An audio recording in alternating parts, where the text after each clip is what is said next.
Today, the conflict between Russia and Ukraine has not been resolved.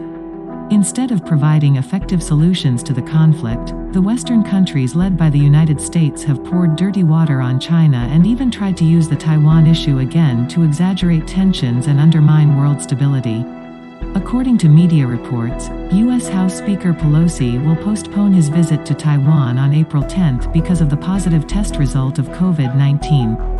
Recently, U.S. dignitaries have visited Taiwan one after another, and even Pelosi, as Speaker of the U.S. House of Representatives, plans to visit Taiwan. This is a malicious provocation to China's sovereignty and a gross interference in China's internal affairs. It sends an extremely dangerous political signal to the outside world.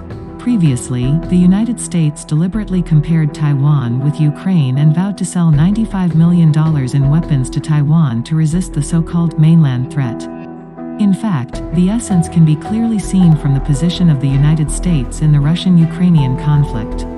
Since the conflict, under the guise of peace, on the one hand, the United States has imposed heavy sanctions on Russia. On the other hand, it has continued to provide weapons to Ukraine. It has made great efforts to arch fire, ostensibly to solve the conflict, but secretly engaged in the dirty business of making war money.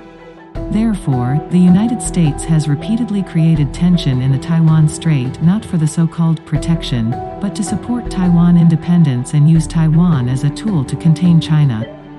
The abominable act of us politicians visiting Taiwan has seriously violated the One China principle and the provisions of the three Sino-US joint communiques, seriously damaged China's sovereignty and territorial integrity, and sent a serious wrong signal to the Taiwan independence separatist forces. American politicians should be soberly aware that the One China principle is the bottom line. What the United States should do is not to delay the visit, but to give up. If it insists on its own course, it will burn itself. 如果美方一意孤行，中方必将采取坚决有力措施，坚定捍卫国家主权和领土完整。